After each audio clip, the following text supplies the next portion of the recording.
मेरे दोस्तों, एक बड़ी खबर आ रही है कि ईरान के कमांडर डिप्लॉय हुए हैं, तैनात हुए हैं यमन के अंदर। फुल स्क्रीन पर रिपोर्ट देखिए। आहा, सेमाफोर, ये अमेरिका का, न्यूयॉर्क का एक अखबार है जिसने टाइटल में ही लिख दिया है कि ईरान से revolutionary guard deployed in Yemen. जी हां, ब्रेकिंग न्यूज आपके सामने।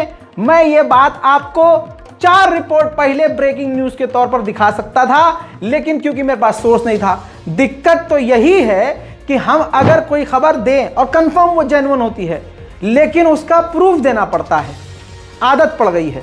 कई खबरें ऐसी होती हैं कि मुझे कंफर्म पता होता है कि ये हुआ है, उसका सोर्स बता देता हूं। यहां बड़े बड़े यूट्यूबर जो आपको फिलिस्तीन इजराइल खबरें दे रहे हैं, उनको एक तरफ कर दीजिए। उनका सोर्स वो होता है, कॉपी किया हुआ कि रजा भाई कहां से बता रहे हैं, वहीं से निकालो, वहीं से। मैं बताता हूं अपना एक नया मामला जो पिछले 2 साल से हम ये इजराइल फिलिस्तीन कर रहे हैं ना। सऊदी अरब, ईरान, यूएई और फिलिस्तीन की बात कर रहा हूं। अल्हम्दुलिल्लाह, फिलिस्तीन और इसके अलावा 2 और देश हैं, नाम नहीं लेना चाहूँगा और उन लोगों का नाम नहीं लूँगा। वहाँ पर हमारे पत्रकार मौजूद हैं। वो मेरे लिए काम नहीं करते, पत्रकार हैं, फ्रीलांसिंग काम करते हैं। और तो वो क्या करते हैं, वो हमें जब खबर देते हैं तो वो सबसे बड़ा सोर्स होते हैं। अब उन्होंने बताया कि रज़ा भाई, यमन के अंदर ईरान की फ़ौज तैनात है। अब मुझे पता है कि यार ये बंदा यमन में ही है और इसने जो बात बताई है जेन्युइन है, लेकिन उसका मैसेज तो आपको नहीं दिखा सकता ना स्क्रीनशॉट पे। उसको भी दिक्कत होगी, फिर मुझे भी दिक्कत होगी। अब ये जो उसने खबर बताई है, मुझे ये कहीं और चाहिए छपी हुई, तब मैं इंतज़ार करूंगा कि ये छपे कहीं, तो मैं वहाँ से सोर्स निकाल के आप मुझे पूरा यकीन समझ गए होंगे कि मैं क्या कहना चाह रहा हूँ। आज पहली बार रज़ा गराफी ने अपने तमाम बड़ी ताकतों को खोल कर रख दिया है कि इसलिए हम बिल्कुल सटीक। कई बार कहते हैं रज़ा भाई ये मामला कल का है, तो कल रज़ा भाई इसलिए लेट बताते हैं आपको क्योंकि आप तवक्को करते हैं कि मैं यहाँ पर प्रूफ लगाऊं। तो ये भी आदत मैंने ही डलवाई है आपको, इसमें आपकी कोई गलती नहीं है। बहरहाल, यमन के अंदर ईरान के गार्ड तैनात हो गए हैं, वो भी वो फौजी नॉर्मल नहीं, जो कमांडर हैं, एडवाइज़र हैं।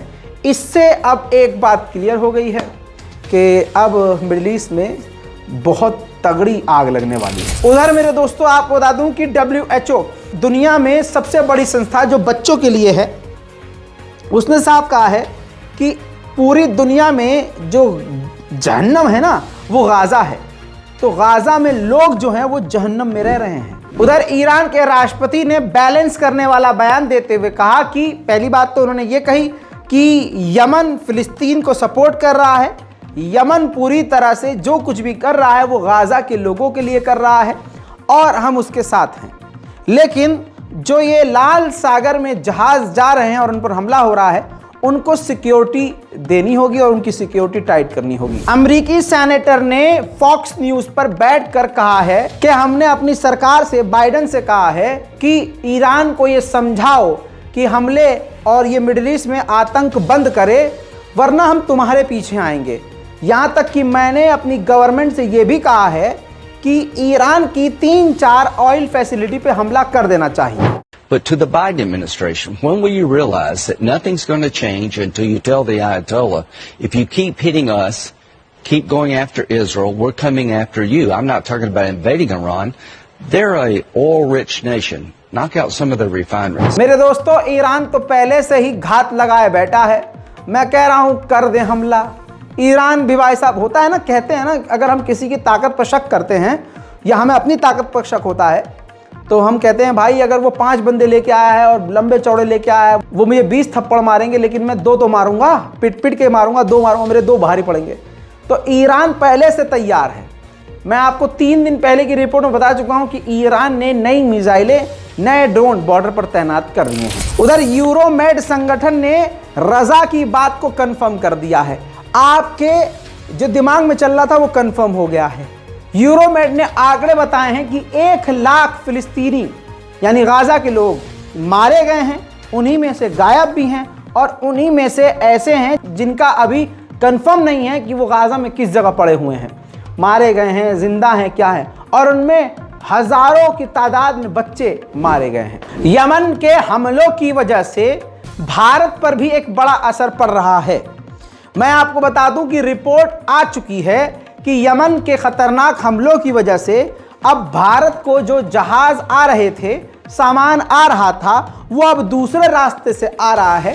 तो ईंधन डीजल ज़्यादा खर्च होने की वजह से भारत को अब उसकी कॉस्टिंग महंगी पड़ रही है और समय भी ज़्यादा लग रहा है। उधर इजराइल ने एक बार फिर से कबूल किया है कि दिसंबर के आखिरी वक्त में, जो ये दिसंबर गुजरा है, इजराइल के अपाचे अटैक हेलीकॉप्टर ने गाजा के अंदर हमले करते हुए अपने 3 हॉस्टेज को, इजरायली कैदियों को जो हमास की कैद में थे, मार दिया। इजराइल को अभी बुरे बुरे ख्वाब आना बाकी हैं। अबू उबैदा का ऐसा बयान आ गया है कि इजराइल सर खुजाने पर मजबूर हो गया है। अबू उबैदा ने कहा है जो अलग अलग ग्रुप अभी जो बाकी हैं, वो ग्रुप इजराइल के ऊपर हमले अब बढ़ा देंगे। अब ब्रिटेन में इजराइल की जो एम्बेसडर है, उसने पूरी नंगई से झुठलाया है, कहा कि हमने गाजा को नहीं घेरा हुआ, झूठ। फिर उसके बाद इस बात को एक्सेप्ट किया कि मैं डिनाई नहीं करूंगी जो भी गाजा में हो रहा है, क्योंकि ये तो जंग है, जंग में सब जायज है। Are you prepared to watch the same kind of video coming out of Gaza? Absolutely. Of what Israeli bombs are doing to Palestinian civilians? First of all, I don't need to have a special, screening for that, because I can open the BBC Sky and Channel 4 every single day. Well, you can't. Do you know why? Because you won't let us in. Gaza. It's not we are preventing it. It's Hamas that preventing it. No, you're preventing journalists from going into Gaza. Hamas preventing also humanitarian aid. Everything you see that is problematic today. But right now, it's Hamas. Israel is not allowing journalists to go into Gaza It's Hamas, without Hamas Israeli military censorship. It's Hamas that is not giving people. दोस्तों, Gaza के अंदर Jabalia refugee camp जो है, जहां पर सारी international मदद होती है, वहां मदद नहीं है। मदद छोड़िए, पानी साफ नहीं है।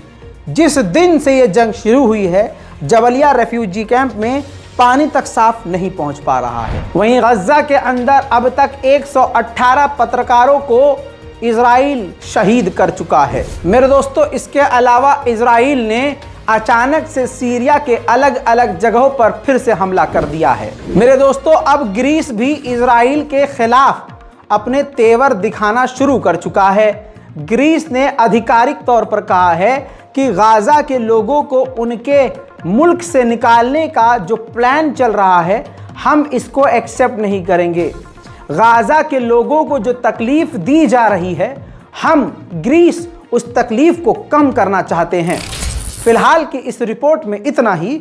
इससे पहले कई रिपोर्ट्स आ चुकी हैं, जाकर ज़रूर देखिए, हमारे चैनल को सब्सक्राइब कीजिए और यकीन कीजिए कि आपको हो सकता है आधे घंटे के बाद अपडेट मिले, लेकिन फैक्ट के साथ, सबूत के साथ, सही जानकारी के साथ आपको रिपोर्ट दी जाएगी। इंतज़ार कीजिए हमारे अगले अपडेट का। फिर लौटूंगा थोड़ी ही देर में ताज़ा जानकारियों के साथ। तब तक के लिए जय हिंद।